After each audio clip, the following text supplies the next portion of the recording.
이번에 이제 독일 3인당의 우경화와 달리 이제 좌경화를 한번 보겠습니다. 독일이 이제 그 독일의 공산당들이 러시아 혁명을 본따서 혁명에 실패를 했는데 그 이후에 이제 자위공산주의, 평의주의가 태동을 하게 됩니다. 1차 대전 직후에 독일 혁명에서 병사 소비에트가 일부 지역에서 그 시도가 됐습니다. 이것들이 이제 깊은 영향을 준 거고요. 독일은 이제 독일 황제가 항복하면서 러시아식 혁명을 두려워해서 제1당인 3인당 당수를 수상으로 해서 권력을 넘겨줬습니다. 그 결과 이제 그 독일 황제의 구체제와 독일 3인당 다수파들의 화해와 연대죠. 이런 것 때문에 독일에서는 이제 러시아식의 광범위한 부르주아 민주주의 혁명이 불필요한 거죠. 이미 황제가 부르주아들의 권력을 소부르주아들의 권력을 줬기 때문에. 그래서 이제 좌경 세력은 극자 세력으로 축소돼 고립됐습니다. 이 점이 이제 러시아 혁명과 정세가 다른 겁니다. 1차 대전에 협조하던 이제 독일 서민당을 비난하면서 전쟁 반대 파업을 감행했던 공산당 계열이죠. 조합원들이 이제 이게 이 자위공산주의 기원이죠. 이들이 이제 독일 공산당을 창당했고 로자의 스파르타 군단은 이제 그 중앙집권과 대중조직에서의 활동을 강조했습니다. 그래서 이제 이러한 독일 국제 공산주의자가 이러한 뿌리를 두고 있고 이제 평의의 체제, 그죠? 평의의 체제고 중앙 집권이 아닌 분권화를 강조했다는 거. 평의에서 이제 독일의 이러한 좌익 공산주의에 따르면 3인당과 그 총연맹이 1차 대전에 참여를 했죠. 이렇게 봤을 때 이러한 3인당의 의회주의와 총연맹, 노동조합주의에 반대하는 것, 다시 말해서 그거에 반대하는 노동자 평의와 소비에트가 올바른 노선이었다는 거죠. 독일 혁명 당시에 병사들이 평의회를 구성해서 일부 군대를 장악하고 도시 지역까지 평의회가 구성됐고 일부 이제 지방 차원의 정부도 통제를 했습니다. 어쨌든 이런 과정을 통해서 1919년에 미운에서 이제 레테공화국까지 이렇게 창설이 됐죠. 그렇지만 뭐 아시다시피 이제 독일 3인당과 또 황제의 연합들, 그죠? 보수는 이러한 그 독일 혁명을 진압을 했죠. 유혈 진압을 하게 됩니다. 자위공산주의자들은 이제 독일 공산당에서도 제명당하는 이유는 아까 말한 것처럼 중앙집권을 반대하죠.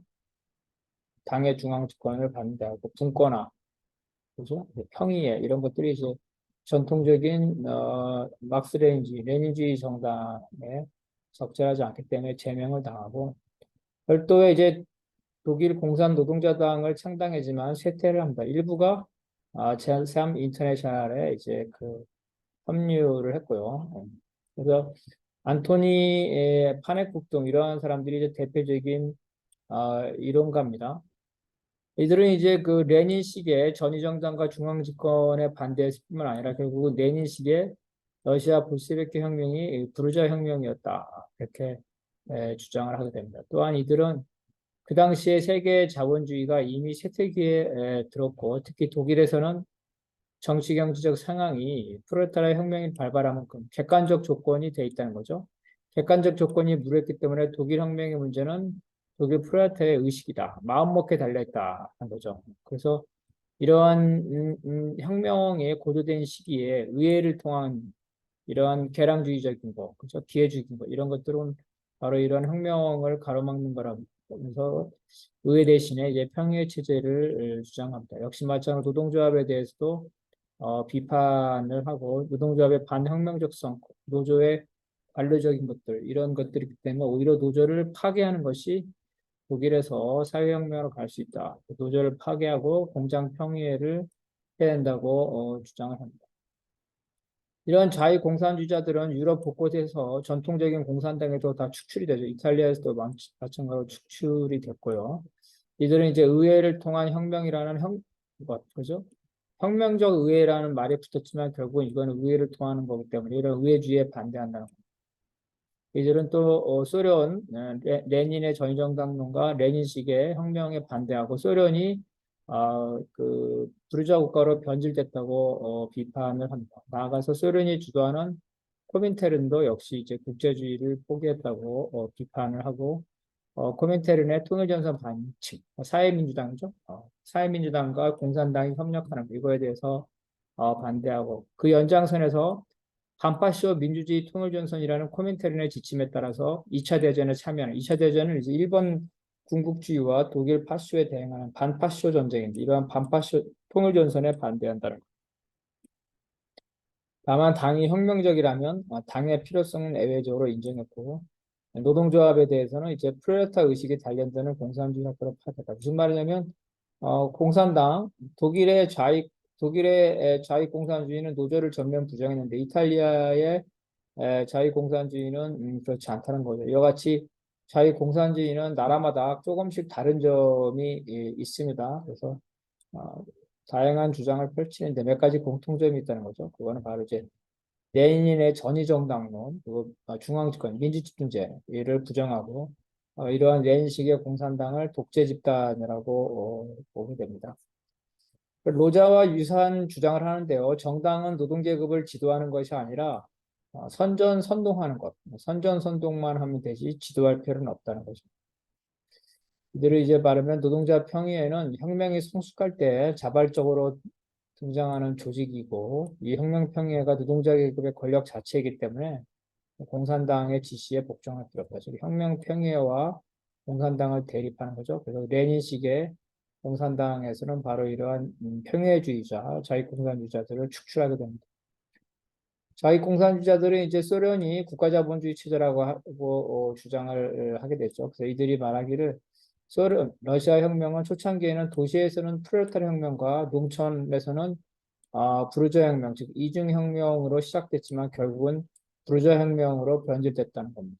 그래서 또 소련의 공산당 일당 독재 체제에서 소비에트죠. 소비에트는 의회인데 소련의 의회가 소비에트죠. 민주적으로 구성되는 것이 아니라 1년에 한 번 열리는 거수기에 불과하다. 소비에트가 변질됐다는 거죠. 그리고 소련에서는 공산당 관료가 마치 자본주의 사회의 자본가처럼 권력을 잡았기 때문에 결국은 10월 혁명은 루자혁명으로 귀결됐다는 겁니다.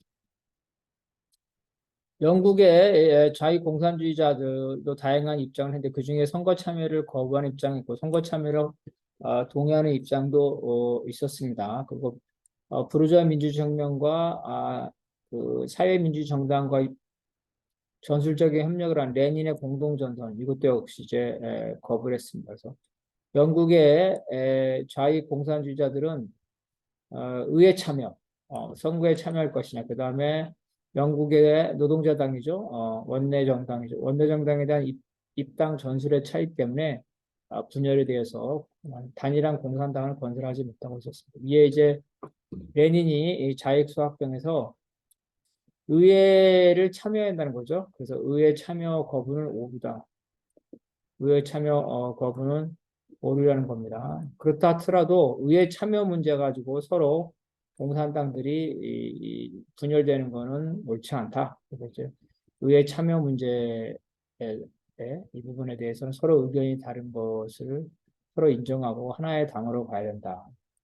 그런 문제 때문에 소련을 지지하는 공산주의자들이 통합을 못하는 것을 큰 오류라고 봤다. 그래서 의회 참여 거부가 옳지 않지만 그것 때문에 통합을 못한다면 의회 참여 거부도 받아들일 수 있다. 이런 취지로 얘기가 된 겁니다. 또한 내니는 이제 좌익 공산주의자들이 이 전위와 대중의 관계, 전위정당의 문제죠. 당과 계급의 문제, 이 당을 부정하고 평의를 주장하죠. 좌익 공산주의자들이. 그래서 이런 전위정당 건설과 당의 대중적 지지에 대해서 제대로 이해하지 못하고 비난을 했습니다. 레닌에 따르면 자유공산주의자들에 대해서 오로지 옳은 길만 인정하고 그죠? 옳은 길만 인정. 자기 말만 맞다는 거죠. 의회와 협조, 타협, 전술을 거부하는 거죠. 유연한 전술을 거부하고 이런 것이 바로 전체 운동에 해를 가져올 수 있다는 거죠. 결국은 이러한 자유공산주의자들의 태도는 경험과 이론 부족으로 인해서 노조와 당과 같은 합법 활동을 활용하는 것을 거부했다. 엥겔스 역시 이런 좌익 공산주의자들을 이미 1874년 블랑키파, 봉기파요. 블랑키파는 봉기파 호민망론자의 강령을 통해서 비판했습니다. 당시에 급진적인 독일 공산주의자들을 비판한 건데요. 이들 역시 이제 타협을 거부하고 즉각적인 혁명을 요구한 거죠. 그래서 어떤 과도기를 거치지 않고 바로 문제는 객관적인 상황이 돼 있기 때문에 주관적인 결행만 있으면 혁명이 가능하다는 거죠. 주관적인 조건을 아니요, 객관적인 조건이죠. 그래서 혁명이 일어날 수 있는 어떤 객관적인 조건에 대해서 너무 낙관적으로 판단하고 문제는 이제 의지만 필요하다. 이렇게 그들이 혁명이 발생해서 또한 정권을 잡기만 하면은 뭐 중간 과도기 없이 그죠? 사회주의나 이런 과도기 없이 바로 공산주의가 실현된다고 해요. 엥겔스는 이제 이런 좌익 공산주의의 성급함을 비난하면서 어, 어린애 어린애다운 소박합니다. 이렇게 주장을 하면서 했다는 거죠. 성급함, 그죠? 이 성급함과 어떤 이 외골수죠. 그리고 객관 정세에 대한 그 잘못된 판단. 독일의 좌익 공산주의자들도 독일 혁명은 무르익었기 때문에 이게 의식의 문제라는 거죠.